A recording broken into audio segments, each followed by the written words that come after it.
जय गुरुदेव। आज हम आपको गायत्री मंत्र के महत्ता के बारे में बताएंगे। मंत्रों में मुकुटमणि है गायत्री मंत्र। चंद्रमौली की उम्र मात्र 3 वर्ष की थी, तभी उसके माता पिता परलोक सिधार गए। बेचारा बालक चंद्रमौली अनाथ हो गया, पर कहते हैं कि जिसका कोई नहीं होता उसके भगवान होते हैं। जिसका कोई सहारा नहीं होता उसका सहारा भगवान होते हैं। भगवान तो अनाथों के नाथ हैं। फिर सर्वव्यापी सर्वशक्तिमान भगवान के होते हुए भला कोई अनाथ कैसे हो सकता है? Your device is ready to pair.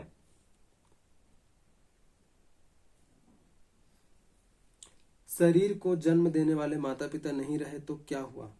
परब्रह्म परमेश्वर तो सबके पिता हैं, तभी तो वे परम पिता कहलाते हैं। इस संपूर्ण सृष्टि के सृजनहार परमेश्वर तो सर्वत्र व्याप्त है। हर जीव हर जीवात्मा परमात्मा का ही तो अंश है। माता पिता से मनुष्य के शरीर का निर्माण अवश्य होता है, पर उस शरीर में जो चेतना है, जो आत्मा है, वह तो परमात्मा चेतना का ही अंश है। वह परमात्मा का ही अंश है। अस्तु हर जीव को परमात्मा का कृपा प्रसाद किसी न किसी रूप में अवश्य प्राप्त होता है। सो अनाथ चंद्रमौली का लालन पालन अनाथों के नाथ भगवान श्री की कृपा से बड़े प्रेम से होने लगा। प्रभु प्रेरणा से विमला नाम की एक निसंतान स्त्री को चंद्रमौली पर बड़ी दया आई और वह अपने पुत्र को की भांति बड़े प्रेम से उस बालक का पालन पोषण करने लगी। विमला भगवान सूर्य को अपना आराध्य मानती थी और वह बड़े भक्तिभाव से भगवान सूर्य की नित्य उपासना करती थी। वह अपने गुरु के निर्देशानुसार नित्य गायत्री महामंत्र का जप भी किया करती थी। वह संध्या वंदन में नित्य उदीयमान सूर्य का ध्यान करते हुए गायत्री मंत्र का जप करती थी। नित्य यज्ञ व शास्त्रों का स्वाध्याय करती थी। इस प्रकार नित्य संध्या वंदन, ध्यान, यज्ञ, स्तुति, पाठ, स्वाध्याय आदि होते रहने से घर का वातावरण बड़ा ही दिव्य, पवित्र, सुगंधित और आध्यात्मिक हो चला था। उसी दिव्य वातावरण में चंद्रमौली का पालन पोषण होने लगा। 10 वर्ष की आयु में धर्मपरायणा विमला ने एक वेदज्ञ व गायत्री महाविद्या के मर्मज्ञ संत के द्वारा एक दिव्य तीर्थ में जाकर चंद्रमौली का यज्ञोपवीत संस्कार संपन्न कराया। वह गायत्री मंत्र की दीक्षा भी प्रदान करवाई। यज्ञोपवीत संस्कार के समय बालक को गायत्री मंत्र का सविस्तार महत्व बतलाते हुए संत प्रवर ने उसे गायत्री मंत्र प्रदान किया और नित्य गायत्री मंत्र जप करने का विधि विधान भी बतलाया। उन्होंने गायत्री मंत्र व गायत्री उपासना के महत्व को समझाते हुए उससे कहा, वत्स, ब्रह्म प्राप्ति ही मानव जीवन का परम लक्ष्य है और जो नियम व संयम पूर्वक नित्य गायत्री मंत्र का जप करता है उसके लिए ब्रह्म साक्षात्कार का द्वार अवश्य ही खुल जाता है। गायत्री मंत्र जप करते हुए बालक जब उस दिव्य तेजस्वी ब्रह्म का ध्यान करता है तब उसकी बुद्धि पवित्र होती है और बुद्धि पवित्र होने से साधक सत्कर्म करने को प्रेरित होता है। वह सन्मार्ग में प्रेरित होता है। फलस्वरूप वह भौतिक समृद्धि भी पाता है और ब्रह्म प्राप्ति कर ब्रह्म सुख भी प्राप्त कर लेता है। इसीलिए गायत्री को महामंत्र व सभी मंत्रों का मुकुटमणि भी कहा गया है। वेदों का सार गायत्री है। वे फिर बोले, वत्स चंद्रमौली, ब्रह्म गायत्री है और गायत्री ही ब्रह्म है।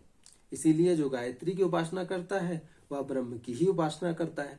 तभी तो गीता अध्याय 10 श्लोक संख्या 35 में भगवान श्री कृष्ण ने कहा है, छंदों में मैं गायत्री छंद हूँ। गायत्री को कामधेनु भी कहा गया है क्योंकि गायत्री साधक की सभी मनोकामनाएं पूर्ण करती है और साधक के सभी कष्टों का निवारण भी करती है।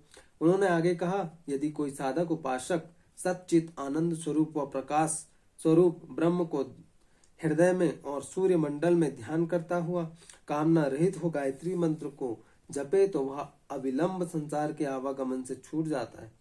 तुम सार रूप में यह समझ लो कि गायत्री ही भगवान विष्णु हैं और भगवान शंकर भी गायत्री ही हैं। ब्रह्मा जी भी गायत्री में परायण हैं क्योंकि गायत्री तीनों देवों का स्वरूप है। इसीलिए गायत्री उपासना से तीनों देवों की उपासना स्वयमेव ही हो जाती है। गायत्री उपासना से सर्व देवों व निर्गुण निराकार ब्रह्म की उपासना स्वयमेव ही हो जाती है। संसार में ऐसा कोई मंत्र नहीं जिससे सभी देवों की उपासना एक साथ हो सके। यह मंत्र मात्र गायत्री मंत्र ही है, इसीलिए उसे सार्वभौम मंत्र कहा जाता है। इसीलिए उसे महामंत्र कहा जाता है। जो गायत्री की उपासना करता है उसके लिए किसी अन्य मंत्र व उपासना का आश्रय लेने की आवश्यकता ही नहीं रह जाती। इसलिए तुम नियम व संयम पूर्वक आज से नित्य गायत्री उपासना प्रारंभ कर दो। इससे तुम्हारा सर्व प्रकार से कल्याण होगा।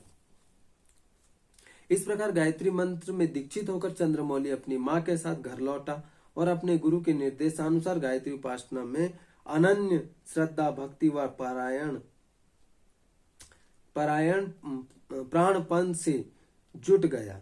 अपने गुरु के कहे अनुसार चंद्रमौली नित्य गायत्री मंत्र जप करने लगा। वह नित्य ब्राह्म मुहूर्त में उठकर नित्य क्रिया से निवृत्त हो पास में बहती हुई पतित पावनी सुरसरी गंगा में स्नान करता और गंगा में कुछ देर खड़े होकर गायत्री मंत्र का जप करता। फिर उदीयमान सूर्य को अर्घ प्रदान कर वह गंगा से बाहर आकर अपने घर के बाहर बने चबूतरे पर आसन बिछाकर उस पर सुखासन में बैठकर पहले 5 मिनट तक उदीयमान हो रहे भगवान सूर्य को अपलक नेत्रों से देखता। फिर नेत्रों को बंद कर मन की आंखों से उसी उदीयमान सूर्य का अपने हृदय में ध्यान करता। हृदय में सूर्य का ध्यान करते हुए उसे ऐसा महसूस होता कि भगवान सूर्य के दिव्य प्रकाश से उसका हृदय कमल खिल रहा है। सूर्य के दिव्य प्रकाश से उसका हृदय लोक जगमगाने लगा है। उसका मन निर्मल हो रहा है।